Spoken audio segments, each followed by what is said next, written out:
What's up, friends? Happy Packers live post-game show. I will eat this one. I predicted a Packers loss in the pregame show today. Was never particularly close. So I will wear that one as a badge of dishonor, but I will own up to it. Like I said, I don't really care all that much about predictions one way or the other. Can't go into predicting the Packers every single time, but most importantly, who cares about that? Packers win big in Seattle. A little bit of a, I don't want to say I don't want to say dull or inconsistent. I don't know exactly the terminology that I want to use. It kind of felt like they sleepwalked through the middle of that, beginning of the second half, probably like third quarter, early fourth quarter. Just didn't have their A game. I thought, a lot of people online saying maybe Matt LaFleur was a little bit over conservative or whatever. I thought kicking the field goal to go up 17 in the early second half was the right move in that situation. To go up 3 scores in Seattle, Sam Howell at quarterback, you probably felt like the game was pretty much over right then and there, that they probably weren't going to score three times. At least you felt pretty good that you were going to be able to score enough to get past them the remainder of that game, or the remainder of the game, excuse me. But after that, it got a little bit just sort of not even dicey, because it was never really close. To me, though, I think if you don't have, you had the play action rollout on first down from Love to Dobbs, right? And I think Jordan is expecting Dobbs to sit down to not kind of continue into coverage. Dobbs kind of keeps going a little bit. Love probably put a little too much heat on that thing anyway. Probably was a little bit high and to the left almost no matter what, even if Dobbs had sat down a little bit more. You have the miss there, and then the next play, Josh Jacobs fumbles, and then a few plays later, you have Seattle's touchdown. I think if you connect on that play to Dobbs, or if you get, a non-fumble by Josh Jacobs in that situation, and it's a weird play because Jacobs stumbles kind of on his own, right? Then he's going to the ground, kind of just barely loses, the tight grasp on it, and then they punch it out. It's a great play by the defender. I think if that's, 2-play sequence right there doesn't happen, I don't think this game ever even gets remotely to the this is a little bit, frustrating standpoint. But at the end of the day, 30-13, Green Bay completely outplayed Seattle for a huge chunk of this game. Seattle got it within 10 in the second half. Was a little bit, again, I wouldn't even say dicey there for a moment, but it's just maybe annoying is probably the best way to put it. Green Bay still came out with their 30 points. They were really good on defense, allowing only 13. Obviously, Sam Howell being in there definitely helped a ton. He was not the answer once he got in, right? They looked much more potent with Geno Smith. I thought this is a really well-called game by Jeff Hafley and company. Never really allowed them to get any momentum going. Did, once again, a really good job of stopping the run outside of that one touchdown run, right? And then, I thought the middle of the field was better. Edrian Cooper, I mean, that's the story of the game to me. Of everything else we can talk about ever, and obviously I'll get to all of your chats in just a moment. Reminder, super chats will go to the top of the list. We'll chat for a while here, and we'll try to get to as much stuff as possible. To me, if you want, a takeaway from this game, there's really 2 of them. One, Edrian Cooper, they found their stud linebacker.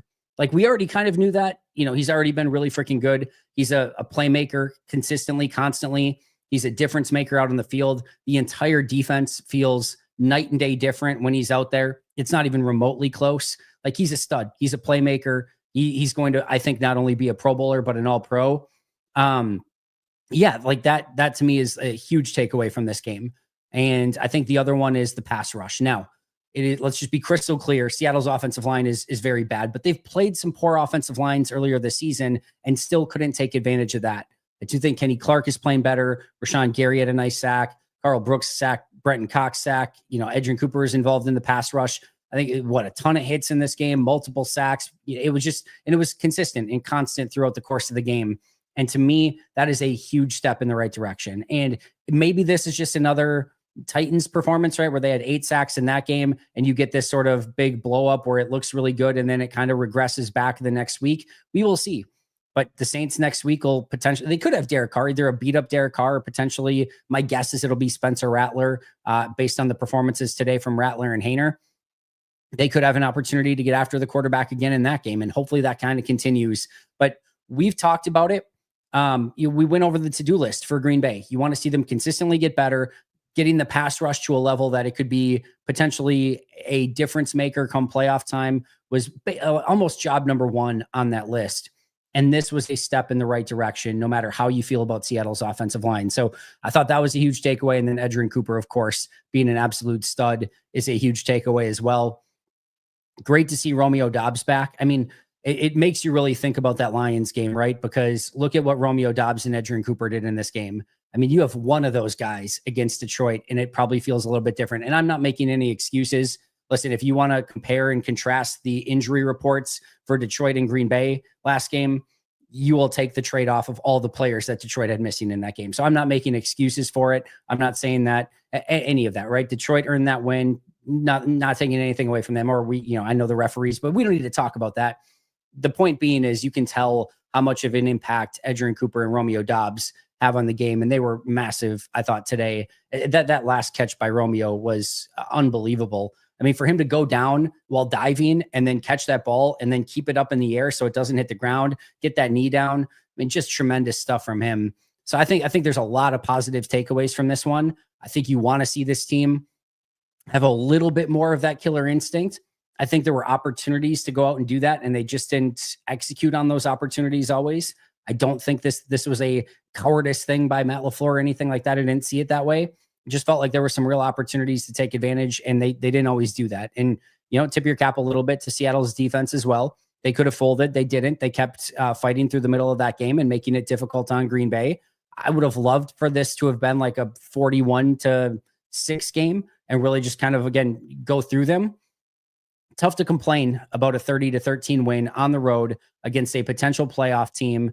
And really, again, it was never close. It never felt like Seattle had a legitimate chance to win that game all throughout. They kept a 3-score deficit almost through the entirety of the game, or at least the second quarter and on. Again, tough to complain too much about that. Some things that, again, you still want to clean up. Some things that I think you can really lean on that are positives moving forward. But I'll say it one more time. Edrian Cooper, pass rush, 2 huge takeaways in this game, and really, really excited to see that. Let's get to some super chats. Packers pass rush. Yes, Cheesehead Joey, thank you so much for that. And yes, a huge positive again coming out of this game. And you love that it was from everywhere. It was from all different players at all different portions of the game. When given an opportunity to get after the quarterback, they did so. They never made any of the quarterbacks feel comfortable, whether that was Geno Smith, whether that was Sam Howell. It didn't really matter. Didn't seem to matter all that much and down in distance. They were just attacking downhill, playing aggressive football. This was a huge step for the defensive line. And again, bad offensive line for Seattle.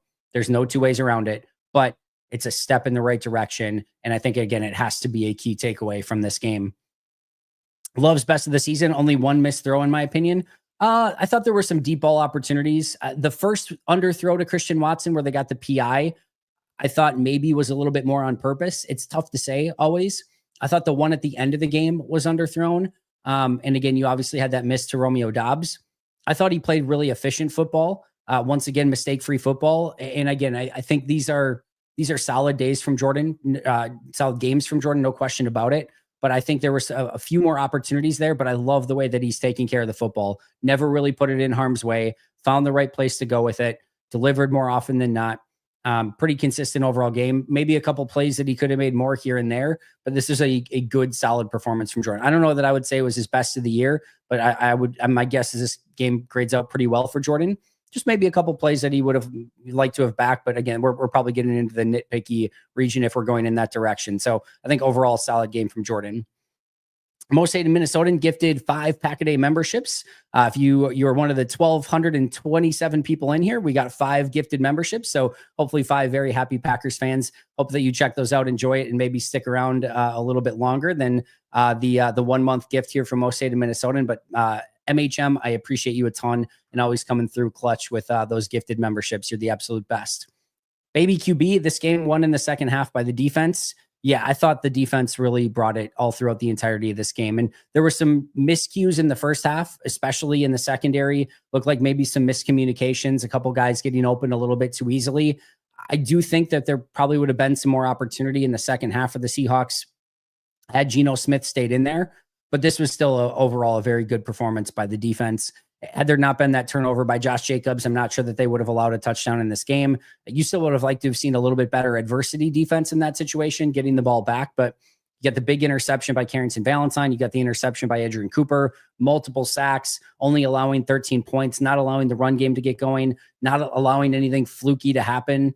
Even in those first couple drives, it looked like there were a couple real nitpicky calls on Keyshawn Nixon. One of them for sure. That first one, it really seemed like was a bad call, but overall, I thought it was a really nice performance from Jeff Hafley and company. And even more so than that, well, I'll just add on to that, I guess, by saying, when you get there with 4 players and your pass rush is working, how much easier is it to play defensive coordinator, right? So I thought this is a really nice job by the defense. They had those guys ready to go. They knew how they were going to be able to win. And while maybe early on, some of those mismatches between Seattle's wide receivers and Green Bay's defensive backs showed their, the ugly head, if you will, just a little bit more. I thought they got a lot better as the game went along, and the pressure was really paramount in making Seattle get off of their game. And to Green Bay's offense's credit too, one of the other things that we talked about is getting off to a fast start, especially on the road against a good team. They got off to a really good start in this one. And I think that was a huge reason too, why they were able to kind of lean on Seattle a little bit more and, really kind of get after the quarterback, not have to play the run quite as much. And it really paid off in a huge way, allowing them to get after the quarterback a little bit more. So some cohesive football in the first half. Again, you would have liked to have seen that take over a little bit more third quarter, early fourth quarter. But they had the dagger in the fourth with the touchdown to Dobbs. Never really got super close. I think overall you feel pretty darn good about a 30-13 win in Seattle on the road against a pretty good team. Colin, thank you for the super chat. Appreciate that a ton. Was there a for sure injury at the end? I didn't see if there was any sort of announcement on him or anything like that whatsoever. So I'll have to kind of keep an eye on that a little bit more. Trying to see if there was any other note here, just from any of the guys on the beat. I don't think I saw anything. Christian Watson fell hard on that last incomplete and briefly was with the medical staff, but he's sitting on the bench now. That was the latest update from Rob Domofsky. So yeah, hopefully he's okay. Obviously don't want an injury there. I think he's taken a step, quite frankly. I thought in some of the, some of the big moments in this game, he came up with some big plays. There's the one play where he couldn't locate the ball and maybe come up with that first down. But I thought just some of the stuff that he's coming up with, catching the ball, especially down the field, he's just a big time performer for this offense and coming up with some of those big plays. So hopefully, and a nightmare for defenders to cover, and really, especially in those man-to-man coverage situations, he's a big pass interference penalty waiting to happen at any given moment as well. So he definitely stretches the defense. He's a big time player. And I agree with you, Bryce. Hopefully he's okay. And hopefully it was just nothing major, just maybe the wind knocked out of him at the end of that play there. But we'll definitely keep an eye on that through the course of this week. And as they get ready for the Saints on Monday Night Football, a little bit of an extended rest again, which is nice for Green Bay. But again, after that Monday night game, then they're going to have a short game or a short rest going against Minnesota the week after that. We'll see if that game gets flexed at all to Sunday Night Football or to that afternoon window. Dylan, did Jaden Reed single-handedly take on and ultimately exercise the Seattle Demon on that not muffed punt? Man, there's a lot of exercised demons in that game. When a 56 intercepted Seattle with about 4 or 5 minutes left in the game, you're just having flashbacks of Julius Peppers in that moment. I was just waiting for somebody to tell him to get down, and I was going to lose my bleep at that moment. I'm just let him go, just let him return. It did seem like there was no big fake special teams plays. There was no onside kicks. There was no Hail Marys. There was nothing like that. So Green Bay was the one that kind of got the mini Hail Mary on the Tucker Kraft play. Green Bay was the one that got the interception and didn't go down from somebody telling them to go down. There was the muff punt, but they actually recovered their own muff punt. So yeah, Green Bay definitely exercised a few demons in that game. A couple of those moments where we've seen them unfortunately go against the Packers was not to be the case in this one. So overall, again, very solid performance from Green Bay. We won the game. I don't want to play the Rams. Yeah, that's sort of like the interesting downside of this game, right? You wanted to beat Seattle. You go to, I think, a 99% chance now again to make the playoffs. Let's take a look at it really quick here. Packers. Here we go. All right, so Packers beat the Seahawks. They are greater than a 99% chance to make the playoffs per the New York Times with that win, which is huge. I think we've got, all right, let me put all the other results in. Bills won. Broncos beat the Colts, Eagles beat the Steelers. Cardinals beat the Patriots. Buccaneers beat the Chargers. So Packers right now, greater than 99% chance to make the playoffs as the records stand right now. Still not, likely to do anything besides the wild card. They're a greater than 99% chance to have a wild card game. If they were to lose their final 3 games, all right. So they lose to the Saints, they lose to the Vikings, they lose to the Bears. They go 0-3 the remainder of the season, which let's just say should not be the case. And we're hoping very much is not the case. even if that were the case, they go 0-3 the remainder of the year. The New York Times simulator has them as a 92% chance to make the playoffs, even with going 0-3 the remainder of the year.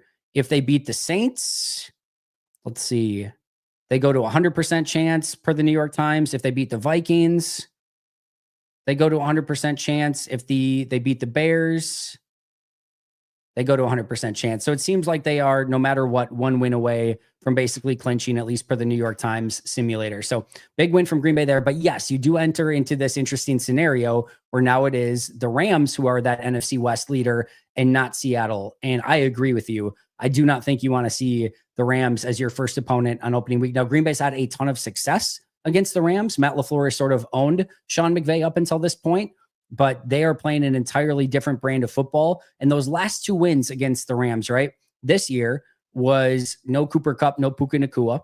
And then last year was Brett Rippon as the starting quarterback. So a little bit different than that if that team is firing on all cylinders and has all their weapons out there. So I'm with you. I do not want to see the Rams in the first round. But as I said in the pregame show today, you know what? You're going to have to go out and beat good teams no matter what. Tampa had a really impressive day today.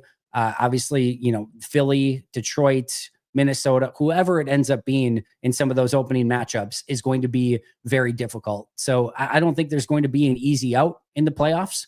And I think you're going to have to battle for 3 games and hope you play your absolute best football. And you probably can't have that little sleepwalk period in the middle of the game like they kind of had today. You got to make sure that you're playing 4 quarters of football. And I'm sure Matt LaFleur is going to talk to his team quite a bit about making sure that you put really a 4-quarter, performance together.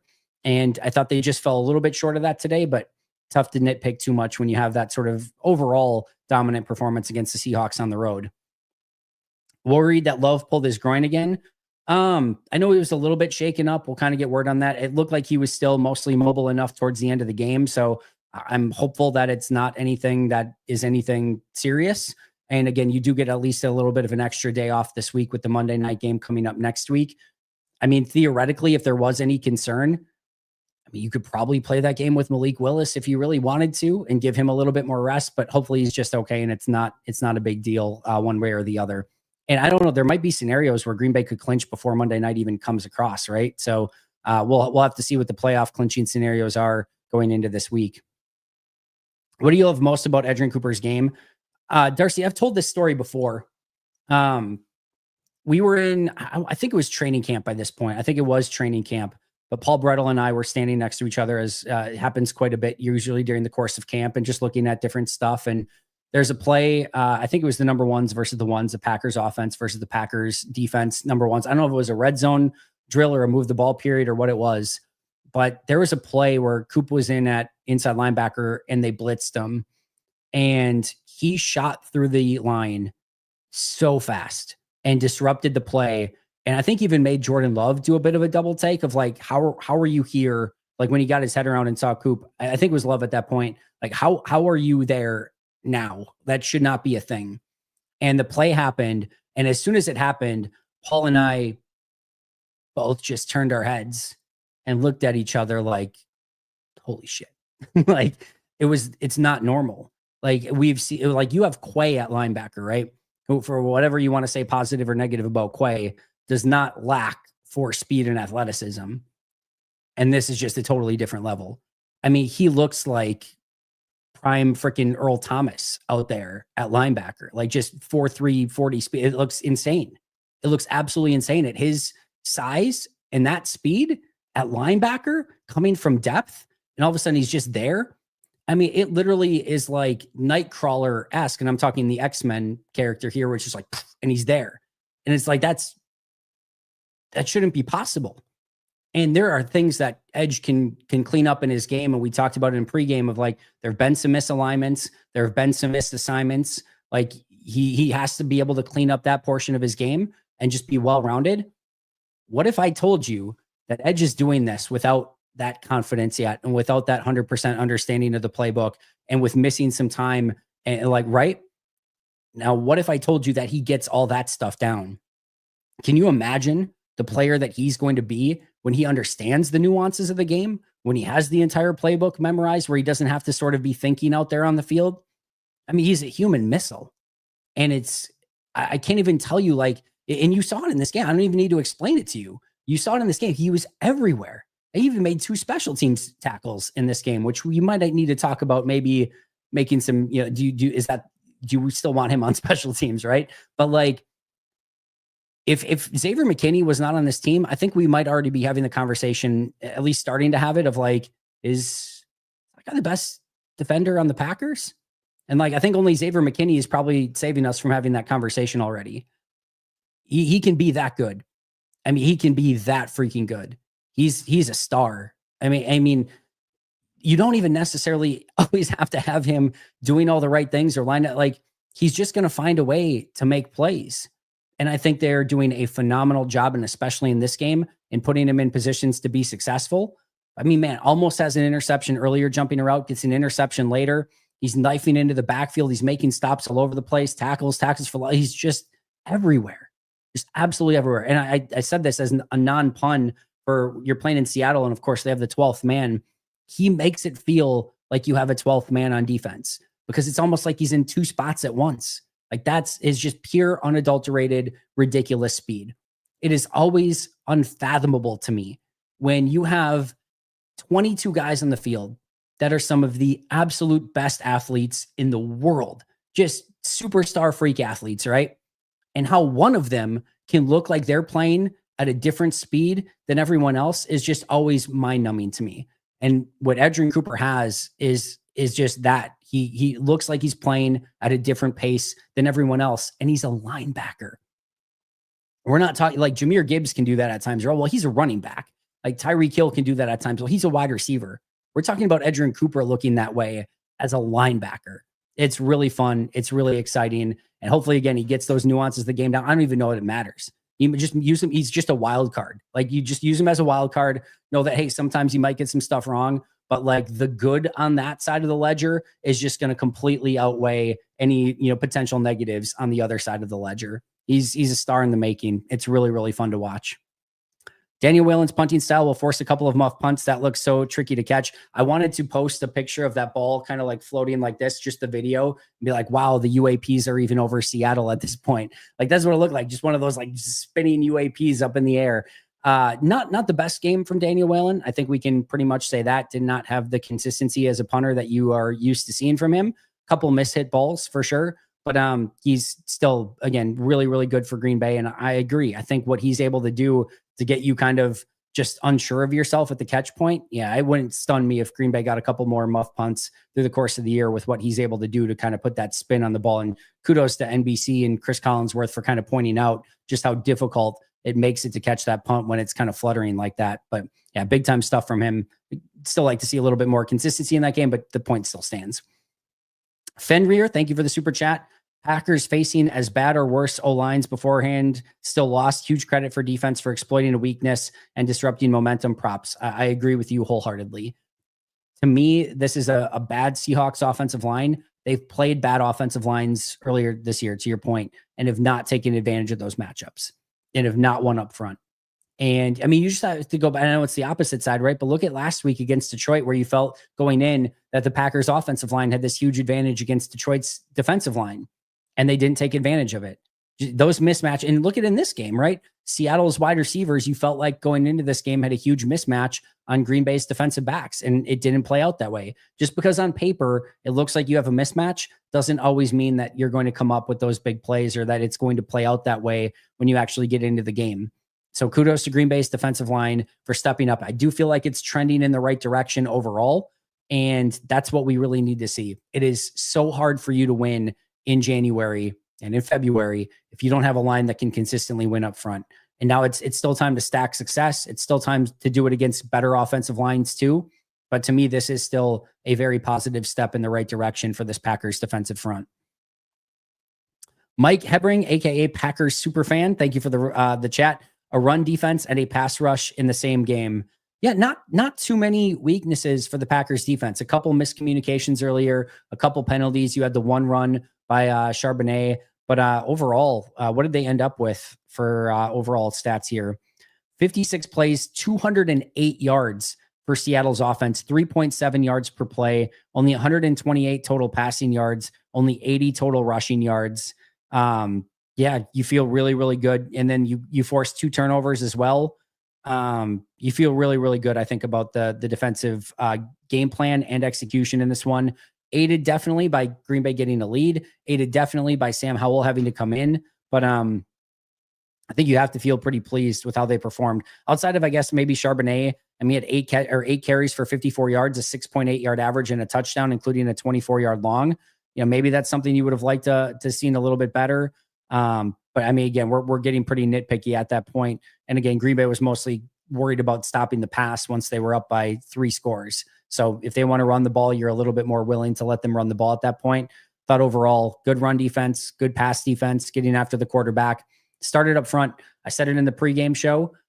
Hey, get after the watch the trenches first and see how Green Bay's defensive front is doing against their offensive line. I was watching it very early on. And even before some of the sacks were starting to come, you could see Green Bay's defensive line winning up front. And I felt really, really good about the game right off the bat, based on how Green Bay's defensive front was winning against that Seattle offensive line. Thank you guys all for the super chats. Appreciate you guys a ton. Andy, was this Seattle offensive line really bad, or is the pass rush truly getting better? Yeah, so we've obviously talked about this quite a bit by now, Drew, but it's a bad Seahawks offensive line. We don't need to sugarcoat that. We can call it exactly what it is. They've struggled all season, and Geno Smith has really done, I think, in my opinion, a great job of kind of covering for that offensive line. There's not a ton that I feel really confident about from a Seahawks standpoint for that offensive line. Charles Cross is a pretty good left tackle. Abraham Lucas, to me, not a very good right tackle. They, of course, then had the injury at center. I thought Sundell came in and did a pretty good job. Lumea was not good at right guard. Tomlinson was okay at left guard. I'd have to go back and look at it to make any, huge declarations on it, but usually he holds up pretty well at left guard. But that center to right tackle, and you saw almost all the work being done in this game was against the center, the right guard, and the right tackle. And that's where Green Bay really, really took advantage. So no, they're not a great offensive line. And again, it doesn't necessarily guarantee you results, though. Green Bay went out, dominated those matchups, and it was a huge reason why Green Bay was able to hold Seattle to 13 and really come away with a relatively easy win in this game. 16 years since we won in Seattle, and it feels good. Love feels like he is raising the floor of his game, and Cooper just leaps off the screen. Cheers. The short diabetic, thank you for the super chat. Cheers to you as well. Especially the Cooper piece of this. I felt like that is, again, the huge takeaway from today's game. We're just starting to sniff the peak of what Edrian Cooper can become. And we saw it today of this was this close to being like a 2 interception, sack. Like he was all over the place. So that to me is, again, a huge takeaway from this one. And as far as like Jordan raising the floor of his game, I do think, again, efficient, taking what's there. And then especially not having any really turnover worthy plays again, which I think if you go back to the bye week now, we're talking 5 games, I think, if I'm remembering correctly. So you've got Bears, 49ers, Dolphins, Lions, and Seahawks, 5 games, 2 turnover worthy plays, 1 based on a poor throw, not a bad decision. The Tucker Kraft throw where he just overthrew Kraft, just heated it up a little bit too much. Good overall, like a good stance in the pocket. Delivered the ball to Kraft. Kraft was open, as the right decision on that play. Just overcooked it a little bit. Overthrew it, was an interception. That's his only pick since the bye week. And that again was the right read, right decision, everything.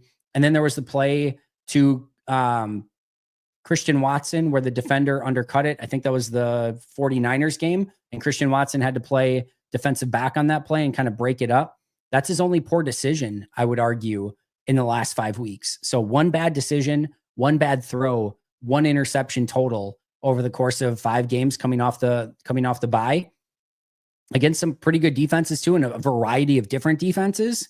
Now you could tell in that Lions game prior to the bye week where he had the big pick 6, you could tell in the post-game press conference, he was very much in self-reflection mode and understanding of like, I got to take better care of the football. It's one thing to say it, it's another to do it. It's a game changer, right? Like you take care of the football and we just see how much it matters. If you win the turnover battle, your odds of winning the game just go exponentially up. And when you're losing it, they just go exponentially down. And with Jordan taking much better care of the football, it gives you such a puncher's chance. And then we know he can come up with the big plays as well. And the last throw to Romeo Doubs is a great example of that. So be efficient, take care of the ball, hit the big plays when you have the opportunity. Good performance by Jordan. a pretty epic performance by Edrian Cooper in this one.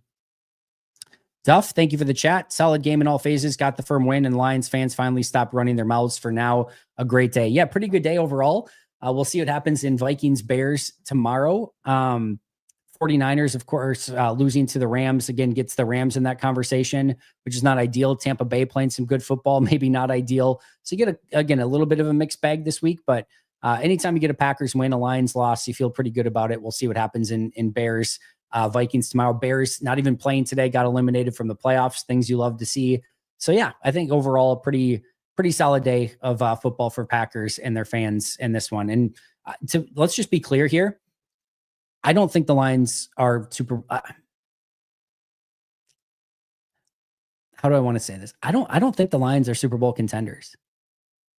That might sound really crazy. They lost Carlton Davis and Ali McNeil likely for the year today. I don't know how you overcome all the injuries on defense. I just don't. I think that's it. I think sometimes you just get so snake bit. And I'll say this, man, if they overcome all of that and they make a run, and their offense is pretty damn special, and they showed that today even in a loss, if they overcome all of that, I mean, it'll be a pretty epic and unbelievable run from them. They just have nothing left on defense, and it showed today. I mean, the Bills just ran all over them. And Green Bay last week put up 30, probably could have been more, right? I think we would argue probably should have been more. Like they're going to give up 30 to, I think, almost every game, every team in the playoffs. I think they just don't have bodies left. And again, no Carlton Davis or Ali McNeil now. It's not a for sure that they're gone for the year, but Dan Campbell made mention that they're probably out for the year. I just don't think you can overcome all of the injuries that they have on defense right now. I mean, they have, listen, two unbelievable safeties in Brian Branch and Kirby Joseph. Like, those are two really great safeties. You better get a lot out of Zadarius Smith. Like, I don't know. I don't know how you overcome that. I don't think they're going to win it. I really don't. I think they're too beat up on defense. And you never quite know. They have a really good defensive coordinator, really good offensive mind. Dan Campbell's going to make some weird ass decisions. I don't see it. I don't think that they can make that run with that team as beat up as they are. I'll eat my words at the end if I'm wrong. I don't think that to me, if they were healthy, Aiden Hutchinson and that defense was healthy, I think they are the unquestioned Super Bowl favorites. Like, don't even think that it's close. Like, I think you're probably talking like a 40, 50% chance that they win the Super Bowl if they're healthy. I think they're that talented. With the way that they're at right now on defense, I don't think they can make that run. I think they're too beat up. And I wouldn't stun me either if Minnesota gets that win against them. Like, I could see I could see Detroit falling out of that number 1 seed, and maybe Philly getting it, maybe Minnesota getting it. We'll see. But I could legitimately see them falling out of that 1 seed. And then they are in that, either they could get the 2, right? They have to play right away. And then they, again, have to win 3 games. Or you end up in a situation, if they don't win the North, then they're a wild card team, and then they have to go on the road for all those games. I don't know. I don't see it right now. I think they're too beat up. So it's a rough day for Detroit. And I'll be clear. I feel for them. Man, I wish you could turn injuries off. And I wish we could have seen Detroit with all their players, with also Green Bay with having Jair Alexander and Romeo Doubs and Edrian Cooper last week. I think, to me, that would have been an even more fun game. And Aiden Hutchinson for the Lions, right? And all the guys that they were missing. That just makes for better football. So I hate that they have, to me, the best team, and they're decimated on defense due to injuries. But if you don't think that that's going to play a major role over the final course of the season, it is going to play a major role. And to me, it completely changes up the NFC. Now, what that means for Minnesota, Philly, Green Bay, and, kind of the contenders in the NFC, and maybe the Rams, maybe the Bucks, we'll have to wait and see. But it changes the calculus in a significant way based on all the injuries that Detroit has. All right, enough about Detroit, though. So is it win and clinch next week? We don't have the scenarios yet. But I do know, again, if we're just looking at the New York Times machine, that a win against the Saints next week, let me just put this in one more time. A win against the Saints next week with losses to the Vikings and the Bears, the New York Times playoff machine still has Green Bay as a 100% chance to get in. So win against the Saints, losses at Vikings and the Bears, not knowing any other results, it has Green Bay as a 100% chance to make the playoffs. And if you look at like the rest of the schedule, if you could change anything, it still has Green Bay as a 100% chance to make the playoffs no matter what. So It seems like it based on the New York Times machine. Again, we'll get the exact playoff scenarios sometime during the week, but it does seem like Green Bay beats the Saints and they will get in the playoffs at that point. But we'll see what the playoff scenarios say this upcoming week. ASAP Mamba, thank you for the chat. What the hell was that at the end of the second half? So many points left on the field. This should have been a 40-plus point game. The letting the time get to where it was, especially on like when it went from like 40 to 20 and Jordan Love is like making some checks at the line, was really weird. I think there was what Matt was trying to do was to make it to ensure that they would have the last chance at the ball, that Seattle could not get the ball back and double up. I think that's what he really wanted to avoid. And I think if he felt that if he could get that to a field goal before halftime, that they were going to be in a really good spot and just kind of go into halftime with that, what would have been what ended up being a 20-3 lead. That was about as weird of a end game decision or end half scenario or like a 2-minute offense that I've ever seen from Matt LaFleur or Jordan Love or any other like Aaron Rodgers or anyone in that sort of scenario.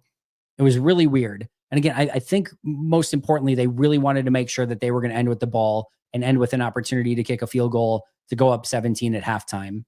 But it felt like there was a lot more out there for Green Bay, that they could have gone for a touchdown. And it really killed them that when they get that pass interference penalty, that there's only 4 seconds left on the clock and they can't even take a shot at it. Now, with 4 seconds left, at that point, I agree with going for the field goal. I don't think you want to go into halftime missing out on points altogether, keeping that a 2-possession game and giving Seattle momentum going into halftime. I don't think that would have been the right decision. And I think just kind of knowing how that game was going, I think you probably felt pretty good at that point. And maybe this was what went into the decision of how cautious that they were going into half. I think Green Bay probably had to feel like 20 points already might probably just win that game and probably would have just won that game. Like if Green Bay didn't score another point in the second half and they just ended with 20, I think they still win that game. I really do. I don't think Seattle was going to be able to put up enough points in that game. So I think making sure that they go up by, again, 3 scores, kick the field goal, don't give any momentum. I think the thought process going into that drive was make sure that Seattle doesn't get any sort of double up at the end of the first half and then get points in the second. But the 40 seconds left to some 40 some seconds to like 20 seconds when they finally snapped the ball, that was really weird. And I disagree with the overall management. And I have to guess if Matt LaFleur would talk, and I don't know if he talked about it post game, but he would say that they needed to do better in that situation. These are the sort of lessons that you would like them to learn now in the regular season before it costs them in the postseason. And I think that was that was a bit too cautious going into that drive. Once you get to the 4 seconds left, I totally agree with taking the field goal there, but it shouldn't have probably come down to that decision. They should have had more time on the clock, and it really hurts you that you didn't, because you would have liked to have at least taken one shot into the end zone in that situation before then going for the field goal. But yeah, very, very weird sort of final stretch of that. And I do think that there were opportunities that they could have put more points in this one. It would have been nice if this was like a 40-6 win, but I can understand the different points in this game. Green Bay does not get any additional credit or anything, right, if they win this game 40-6 instead of 30-13. It does not change anything. And as a coach, like what you really need to manage in a game, and sometimes you have to manage your own tendency to want to go for it or be more aggressive, is like your only job to get to do in that game is to get out of Seattle with a win. And I know a couple of those decisions are frustrating, especially at the end when you're making those decisions to go for it or not. But to me, keeping that a 3-possession game against Sam Howell, especially at that point, you're just going to win. You're just playing the overall odds at that point in the game. And again, it's not maybe the most aesthetically pleasing. It's maybe not going to get you the most popular points, throughout the course of the week or whatever. You're not playing for popularity points. You're playing to win the game. And I thought that was the right decision from Matt, even if it came off as a little bit flat and uninspired at times in the middle of the game. And I'm not excusing everything, by the way. I think there were opportunities where they could have been maybe a bit more aggressive, but I will say this again, on the first down, they do the rollout shot play down the field. They've got Dobbs over the middle of the field. It's just not executed right between Jordan and Romeo. That's going to be probably a 20-some yard pickup when the game is, I think they still have what was the score on that point in the game? I think that was a 23-6, I think, Green Bay lead at that point in time. I think that's what it was, if I remember correctly, because that was 2 plays before the fumble for Green Bay, because they do so it's 23-6 Green Bay at that point, right? 23-6 Green Bay, fourth quarter, 13 minutes left. And if you're saying like, oh, they just got super conservative or whatever, they go play action shot play in the first play, just don't execute. They come back and Josh Jacobs runs for what's going to be a bigger than a 6-yard gain if he doesn't stumble. And Josh Jacobs fumbles the ball and it gives Seattle the ball back. Like, I didn't think he was being conservative at that point in time. It just so happened that they didn't execute out on the field. So I thought there were plays out there. I didn't think it was always cowardice. I just think you have to execute in those situations. But I thought overall, when you got to those decisions, when it was fourth down, kicking the field goal was the right decision to make it a 17-point game, make it a 3-possession. They've got their backup quarterback in. Those are winning football decisions, even if again, they're not the sexiest. But again, not excusing everything. Could have probably been better, especially in that period where it almost felt like they were a little bit sleepwalky. But you take the overall win in this one. I don't think we need to nitpick too much. A 30-13 win over Seattle in Seattle, sincerely. Randy, can someone please ask Matt LaFleur what the challenge process is and what he can change? Because boy, is he dog poop with the red flag. He's 0-6 this year. That's some Chicago Bears record crap with the red flag. I think in this one, he's got a little bit of house money in that situation. And I think it's probably just too good of a reward to turn it down. Meaning, if you screw it up, right, they're probably not going to need the timeout. They're probably not going to need the challenge. And it's the risk is low if you lose that challenge, right? It probably doesn't affect you all that much. This is probably not going to be an end game scenario where you really needed that timeout or really needed that challenge. I think if the reward there, even if it looked like it was a pretty clear, like, incomplete pass, like, I know some people on Twitter were posting like, I think that might be a fumble. I didn't think it was. I thought it was incomplete. But if there's even like a hint, right, that you might get that ball back in that situation, I think probably the reward is worth the risk there, because you get that fumble and it's just game over. You get the ball back. I think it's probably just worth the risk. Even if you, like, 3% of the time you get that call, the fumble somehow, or like whatever, like you take the chance. And I think you're willing to risk the timeout and the lost challenge in that situation. So this one I can have a little bit more understanding for based on the circumstances of the game. The reward was good enough that you're willing to throw the risk, even if you're throwing away a timeout. But I think overall 0-6 is not a great look, and you need to be a little bit better, kind of clean that up, go back to the tape, figure out why it's been unsuccessful, and just get hopefully get a little bit better record on that moving forward. But hey, they're just due now for some good challenges. And hopefully when they need it most come playoff time, those challenges will go a little bit more in their favor. Arnoldo Espinoza, hi Andy, what do you make of guys like Enigbari and Cox Jr. taking a step, but not LVN? Also, we know Seattle's O-line is not great, but isn't it great to have a pass rush? It is great to have a pass rush. No apologies needed for whatever offensive line that you're playing. I'll have to go back and look at this one from an LVN standpoint. Obviously, didn't see him make a major impact. Wonder what the snap counts were. I wonder if they're up on PFF yet. Give me 1 second here.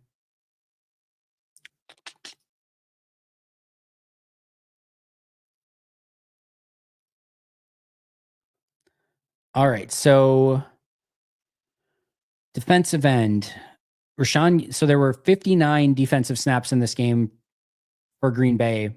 Rashawn Gary played 29. Van Ness played 25. And Egbari played 22. Mosby played 22. Cox played 20.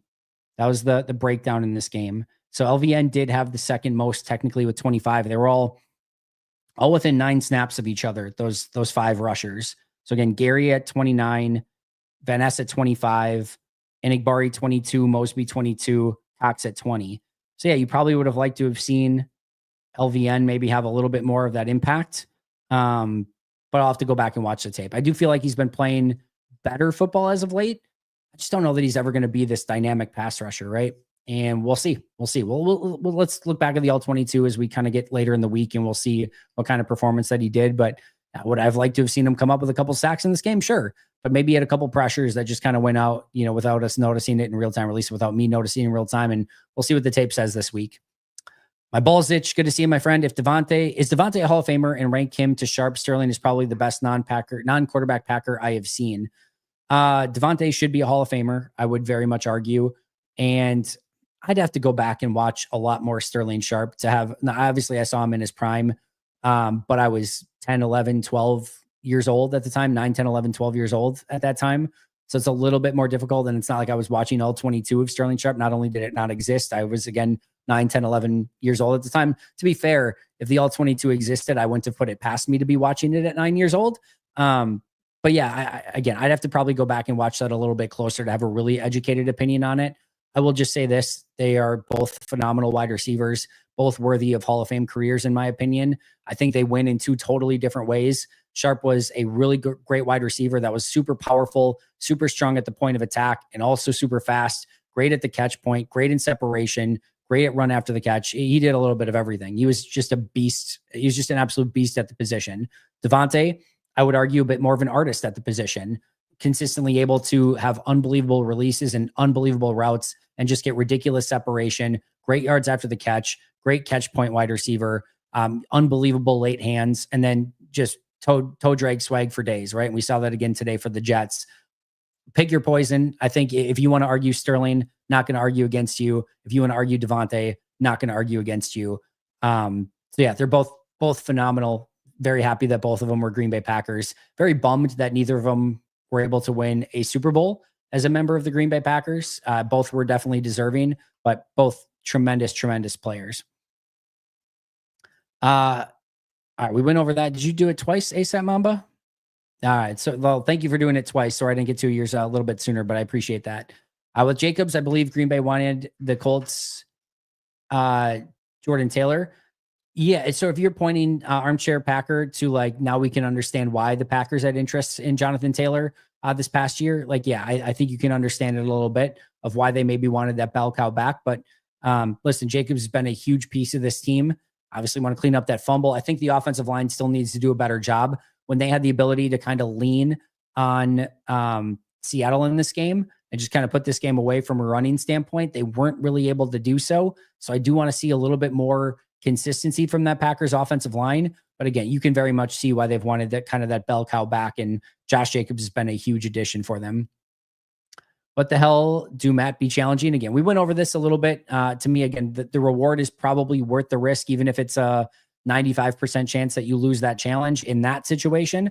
Not saying that that's always the case, but yeah, it felt to me like they were always going to lose that one. It also didn't feel like it was really, it didn't matter. It didn't feel like that had any sort of consequence on the game. Whereas again, if you get that challenge to somehow go your way and they rule it a fumble, and you never quite know. You never quite know. Even if it looks like it, sometimes there's a weird rule or weird ruling, or New York sees it differently.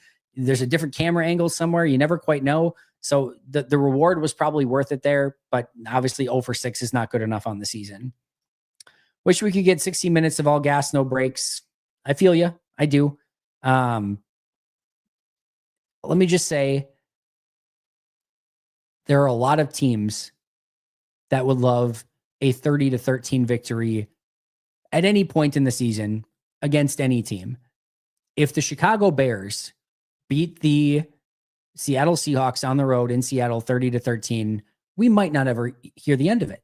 It might be the greatest accomplishment in the history of the world. It would be such a huge deal. It would be such a huge deal. And we get to sit here and talk of like, yeah, they won 30-13, but that is a gift. Enjoy that gift. Enjoy the fact that we can be, yeah, they went on the road in Seattle and won 30-13, but didn't always feel the best. Okay. Just know that there are a lot of franchises and fans of those franchises that would love to take on any team and beat them 30-13 at any place, at any time, regardless of circumstances. And it would feel like the biggest win in the world. So just enjoy the fact that you get to have a 30-13 win against a above average football team, a team with a winning record on the road in a extremely tough place to play when they had everything to play for. Seattle goes from in the playoffs to right now out of the playoffs with that loss. They had everything to play for. And you went in there and got a 30-13 win. That's a pretty damn good result. So just again, be blessed that we get to nitpick 30-13 wins and aren't talking about 30-13 losses and all the things that went wrong on the flip side of it, right? So I'll just put it that way. McManus is a godsend.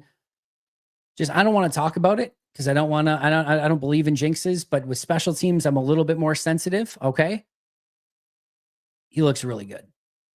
I mean, just everything. What I always talk about with kickers is the really great kickers make it feel effortless. Like the ball just, like, it almost looks like they're not even swinging their leg and it just explodes off their foot, goes completely straight because the process is so clean, right? It's just a nice, easy swing. It's just a nice, easy explosion off the ball or off his foot. And it looks so natural. And you love that from him. And I agree.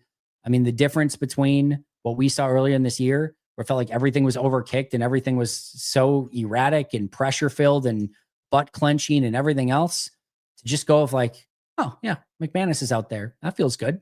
I don't have to worry about this that much. Again, knock on wood and hold your breath and get your lucky rabbit's foot out and anything else you need to do. But it's a different story when he's out there. And it's been a huge addition for Brian Gutekunst. No question about it. Jason, great to see CV get his first pick. I'm ready to see him outside full time.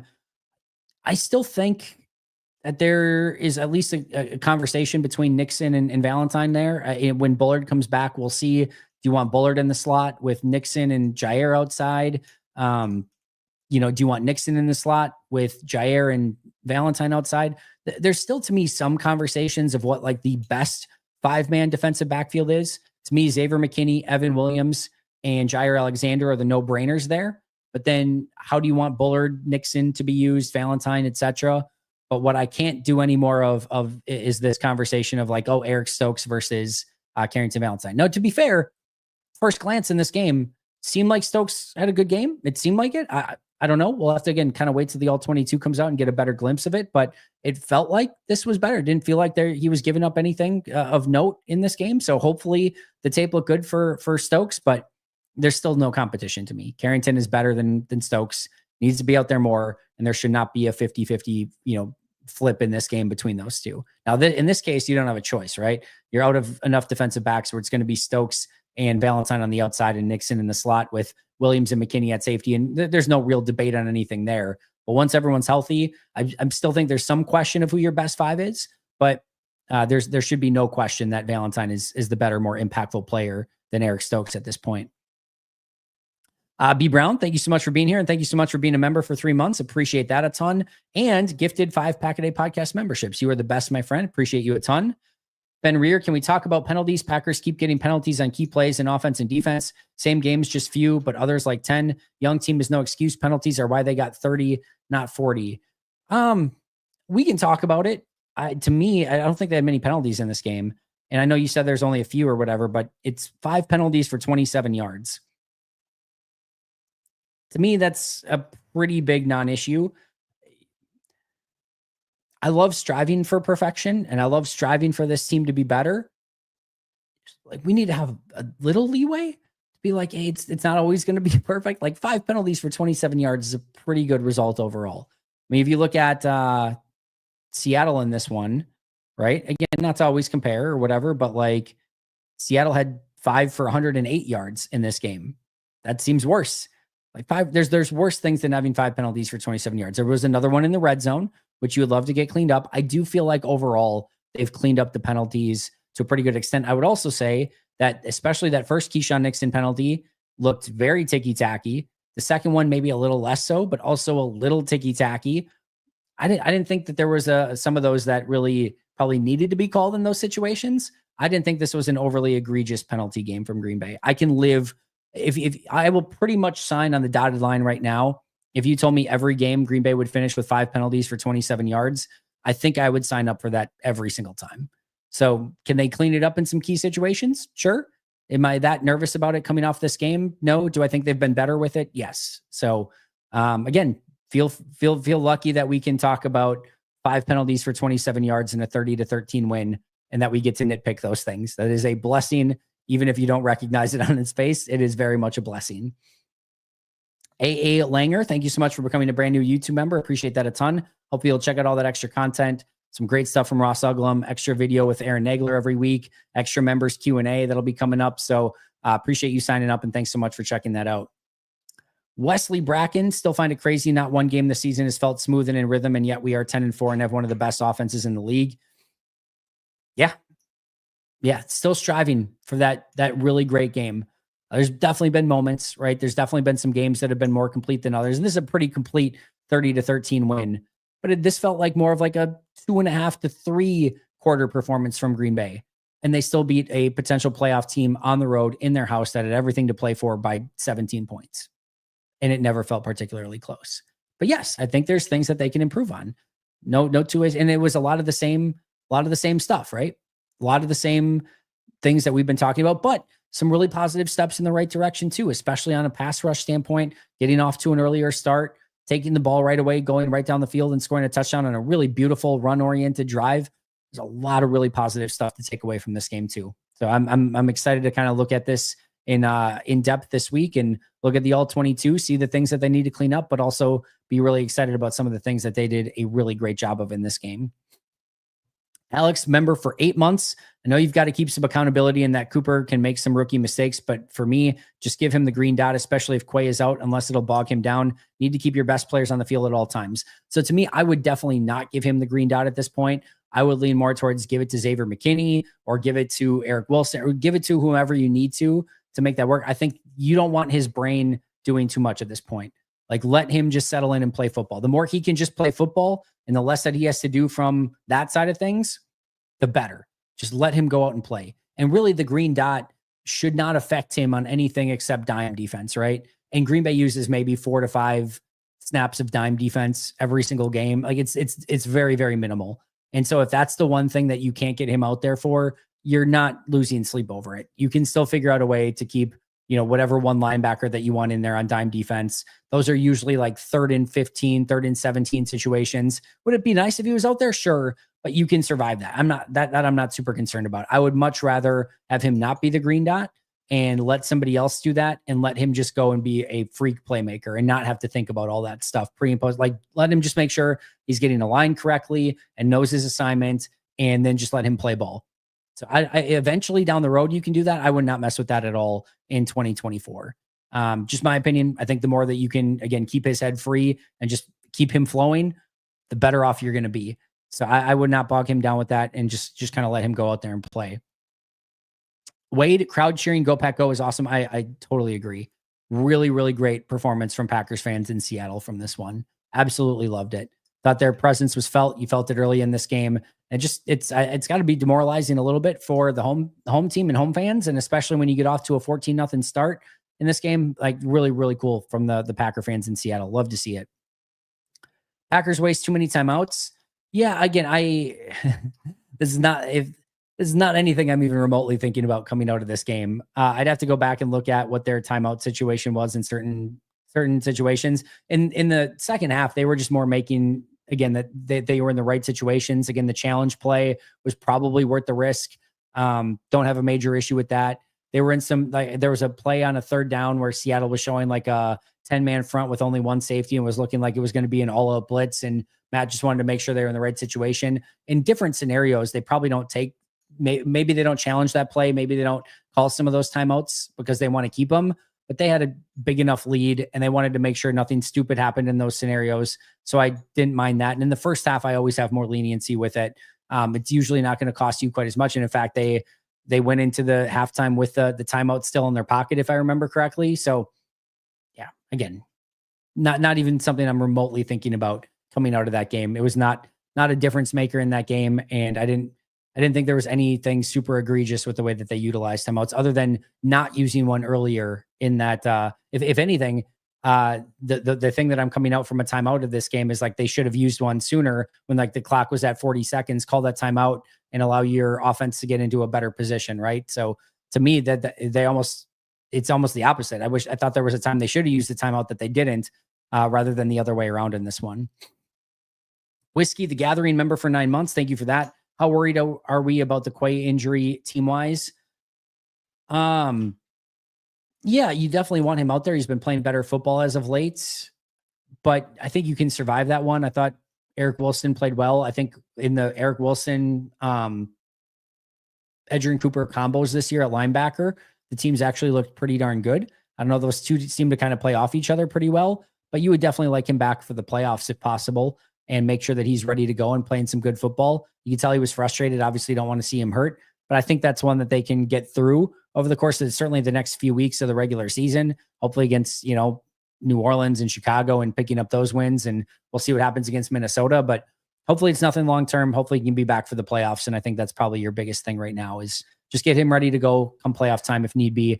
And hopefully he's ready to play and can play really well come that final stretch of the playoffs and hopefully make a big run at that point in time. All right. Yep. 5 for 27 is peanuts. What else we got? Song of the day, Taking It to the Streets by Michael McDonald. All right. I'm glad we aren't talking about Green Bay's kicker. Agreed. No, we got to talk positively about it. Penalties weren't an issue. Packers' 12th man was amazing. What else we got, guys? Those 5 penalties came in close succession. That's what made it feel bad as a whole. No biggie. That's fair. Fair assessment there. Hey, was that guy that was talking smack in the pregame show? Did he show up at all to the postgame show? I don't see him in here. As just trying to go through the comments really quick. Yeah, it's weird how that works. Justice Mosqueda's in the chat, though. Good to see you, Jew Mosque. Saw you tweeting it up during the game today. Or at least I saw you on Blue Sky a little bit. I don't know if I saw you as much on Twitter, but I saw you blue skying it today. A great game, a win versus Seattle and getting 23 back next week. Hopefully, maybe get Hopper on the field with Quay hurt.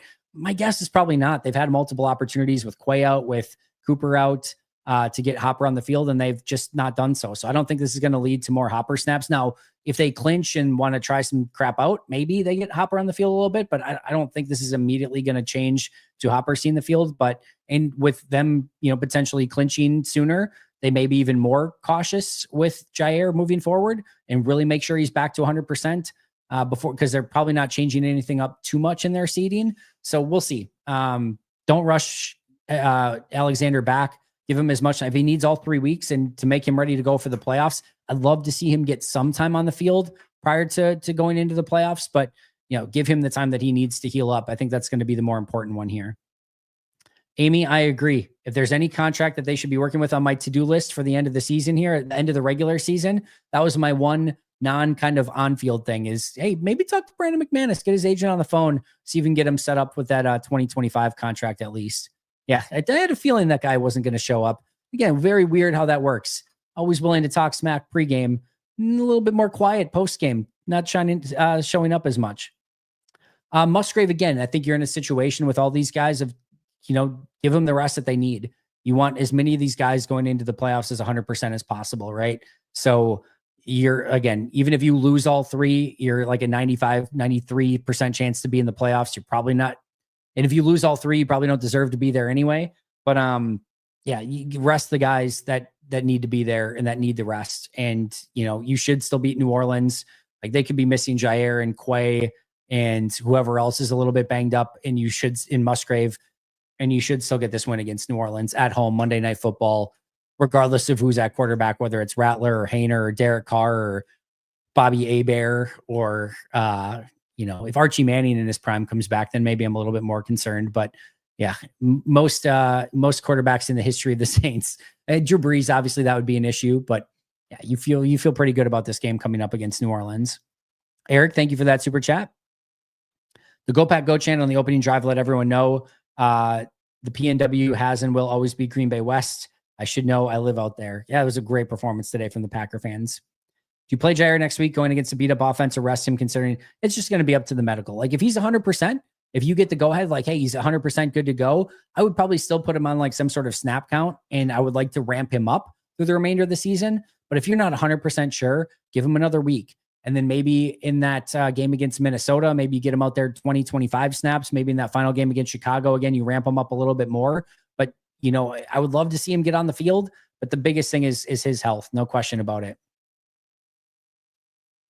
Can't believe how good number 55 looked tonight. Yeah, it was a good performance from Enigbari. I thought he's been struggling as of late. I thought really since the Preston trade, I thought he's maybe been the guy that's been struggling the most since that time.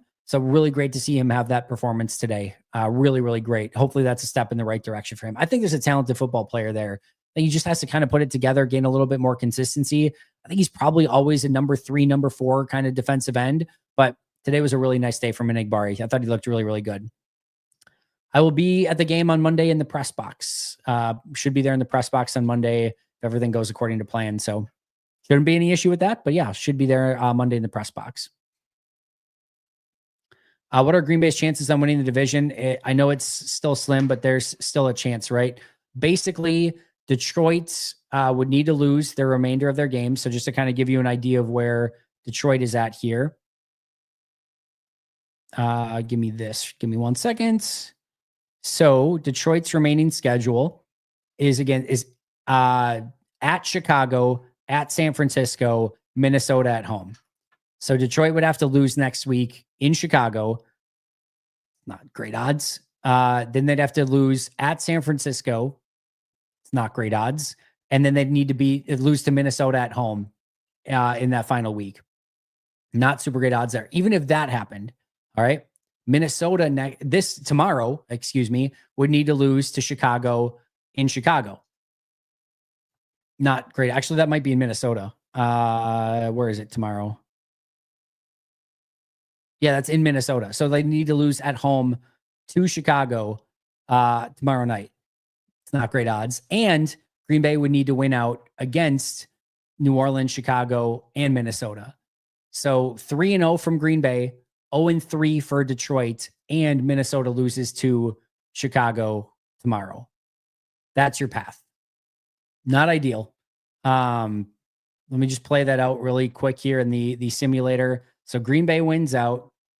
In week 16, you get the Vikings can win against the Seahawks. That's fine. The Lions lose to the Bears. And then tomorrow, the Bears beat the Vikings. And then in week 17, Packers beat the Vikings. And the Lions lose to the 49ers. And then in week 18, the Packers beat the Bears. And the Vikings beat the Lions. They win the division. So there is your pathway to the division. That's what you need to have happen. So to recap, tomorrow night, Bears beat the Vikings. In week 16, Bears beat the Lions. Vikings can beat the Seahawks. That's fine. Packers beat the Saints. Week 17, Packers beat the Vikings. 49ers beat the Lions. Week 18, Vikings beat the Lions. Packers beat the Bears.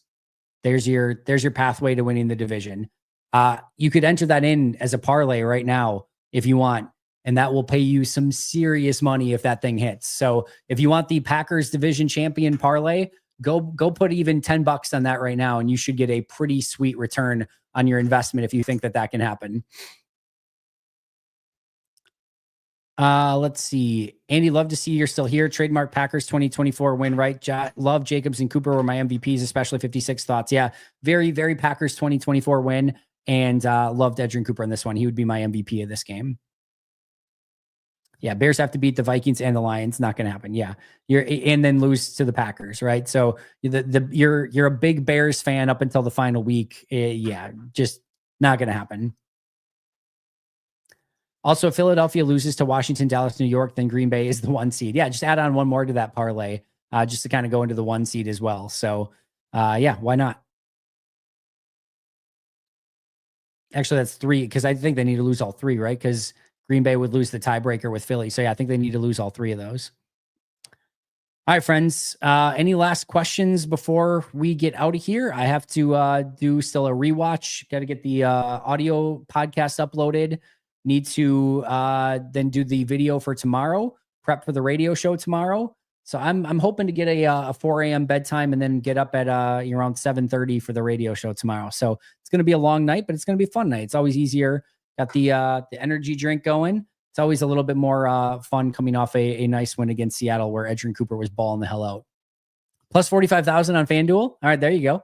That's a fun one. So hey, again, that's going to pay off. Go do the $10 parlay plus 45,000 on FanDuel. There you go. Ted, you're more than welcome. Enigbari was definitely really good tonight. Love to watch that. Love that Mina Kimes tweeted that Dobbs is a big piece for Green Bay's offense. She nailed it on the pregame or on our talk this week, right on the podcast. She talked about how important Romeo Dobbs was to this offense and how important he would be to this game. And she was even talking about how her pick in this game was probably going to swing dependent upon Romeo Dobbs's availability in this game, potentially, of how if Dobbs was there and playing, she felt really good about Green Bay. And if he wasn't, it was definitely going to change, kind of her thoughts on this game. So she, per usual, common Mina Kimes W, hit that one out of the park. Tulio, thank you so much. Yes, everyone have a great week. Tulio, you are more than welcome.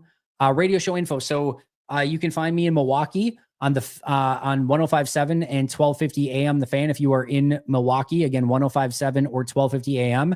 If you are not in Milwaukee, you can listen live on thefanmilwaukee.com. So every morning, 8 a.m. to 9 a.m., Monday through Friday. Again, thefanmilwaukee.com. Put it in the chat right now. Thefanmilwaukee.com. Beep, boop, beep. So there's that. And then you can also download for free on the Odyssey app as well. So if you're can't get to it live on the Fan, although I think they do archive it on the website as well, but you can listen live again at thefanmilwaukee.com or download the free Odyssey app and you can check it out there. The Pack-A-Day Radio Show is what it's called. So Pack-A-Day Radio Show, you can find it on the free Odyssey app or thefanmilwaukee.com, or again, listen live 105.7 FM or 12:50 AM if you are in the Milwaukee area. And from Seattle, I knew this was not going to be a competitive. Seattle is a paper tiger. You nailed it. I did not. I will take the L on this one. Gladly. Love being wrong when it benefits the Packers. There's nothing better. Fire Goody. Nice job, Marshall. I know you were joking. Tuli, I will have a great week. I hope you guys all have a great week as well. Just to give you a heads up really quick, just taking a look at my calendar really quick here to give you guys an idea of what we're looking at. Nope, don't want that calendar. Other calendar. All right, so we are looking at right now, if everything stays as is, no live show Monday, no live show Tuesday. Wednesday will be members only Q&A at noon. Thursday will be Pack-A-Day Live at 7. And then we're looking at Pack-A-Day Happy Hour Friday at 3. And then likely no live Saturday or Sunday. And then should be able to do, we'll do some sort of live pregame before Packers Saints. It might be earlier in the day. We'll have to kind of take a look at that. And then at night, probably not a live because it's a home game. So probably no live post-game show for that one. But should be fun nonetheless. I will see you guys all very, very soon. Thank you so incredibly much for all the support. Love you guys. Enjoy this victory. Enjoy your Victory Monday, which is going to be in 24 minutes on Central Time. It's already there in East Coast time. Talk to you guys all very, very soon. But until next time, and as always, go Pack Go.